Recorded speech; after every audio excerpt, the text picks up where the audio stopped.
आप सभी को राधे राधे। आश्विन मास के शुक्ल पक्ष की एकादशी को पापंकुशा एकादशी के नाम से जाना जाता है। यह एकादशी पापों से मुक्ति दिलाने वाली और मनुष्य का कल्याण करने वाली होती है। इस दिन भगवान श्री हरि विष्णु का व्रत और पूजन करने से जीवन में धन, यश, वैभव और सुख समृद्धि की प्राप्ति होती है। पुराणों के अनुसार पापंकुशा एकादशी का व्रत करने वाले मनुष्य को अनेकों अश्वमेध यज्ञों और सूर्य यज्ञ के समान पुण्य की प्राप्ति होती है। मान्यता तो ये भी है कि इस दिन का व्रत करने और कथा सुनने मात्र से ही मनुष्य के बहुत से पापों का नाश हो जाता है और उसके लिए स्वर्ग के द्वार खुल जाते हैं। पापंकुशा एकादशी के दिन श्रद्धा भक्ति सहित भगवान श्री हरि विष्णु का पूजन किया जाए तो मन वांछित फल की प्राप्ति होती है। इस लोक में सुंदर स्त्री, पुत्र और धन सर्व संसारिक सुख मिलते हैं। अंत में वह आप भी स्वर्ग को जाता है और उसके मातृपक्ष के 10 पुरुष, पितृपक्ष के 10 पुरुष तथा स्त्री पक्ष के 10 पुरुष विष्णु जी का स्वरूप होकर वैकुंठ को जाते हैं। इस एकादशी से एक दिन पहले भगवान श्री राम ने रावण का वध किया था। ये रावण का कर्म और स्वभाव दोनों राक्षसों के थे, परंतु वंश तो ब्राह्मण का था। इसी कारण ब्रह्म हत्या के दोष के निवारण हेतु मर्यादा पुरुषोत्तम श्री राम जी ने पापंकुशा एकादशी का विधि सहित व्रत किया। लक्ष्मण, जानकी तथा भालू बंदरों ने भी उपवास किया और पाप रहित हो गए। एक बार धर्मराज युधिष्ठिर जी ने भगवान श्री कृष्ण जी से पूछा कि हे द्वारकाधीश, आश्विन मास के शुक्ल पक्ष की एकादशी का क्या नाम है? इस व्रत का करने का फल क्या है और इस व्रत की विधि क्या है? आप मुझे यह सब विधि पूर्वक कहिए।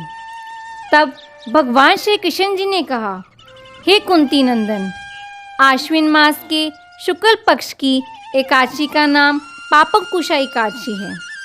इसका व्रत करने से सभी पाप नष्ट हो जाते हैं तथा व्रत करने वाला अक्षय पुण्य का भागी होता है। आश्विन शुक्ल एकादशी के दिन इच्छित फल की प्राप्ति के लिए भगवान विष्णु का पूजन करना चाहिए। इस पूजन के द्वारा मनुष्य को स्वर्ग लोक की प्राप्ति होती है।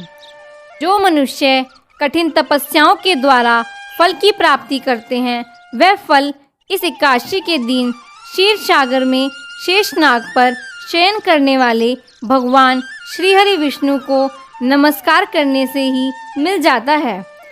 अब मैं तुम्हें इसकी एक प्रचलित कथा सुनाता हूँ। प्राचीन समय में विंध्याचल पर्वत पर एक बेहलिया रहता था। वह बड़ा क्रूर था। उसका सारा जीवन हिंसा, लूटपाट, मदिरापान और गलत संगति, पाप कर्मों में बीत गया। जब उसका अंतिम समय आया, तब यमराज के दूत बेहलिए को लेने आए और यमदूत ने बेहलिए से कहा कि कल तुम्हारे जीवन का अंतिम दिन है, हम तुम्हें कल लेने आएंगे।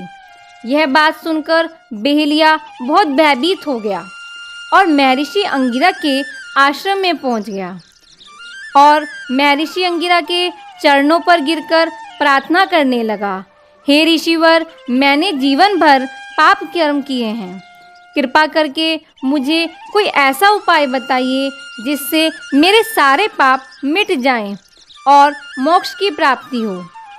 उसके निवेदन पर महर्षि अंगिरा ने उसे अगले दिन ही पड़ने वाली आश्विन शुक्ल पक्ष की पापंकुशा एकादशी का विधि पूर्वक व्रत करने को कहा। महर्षि अंगिरा ने कहा कि तुम इस व्रत को विधि पूर्वक कर भगवान विष्णु की पूजा करो। इससे तुम्हें समस्त पापों से मुक्ति मिल जाएगी। महर्षि अंगिरा के कहे अनुसार उस बहेलिये ने यह व्रत विधि पूर्वक किया और उसने अपने सभी पापों से छुटकारा पा लिया। इस व्रत पूजन के बल से भगवान श्री हरि विष्णु की कृपा से उसने विष्णु लोक को प्राप्त किया।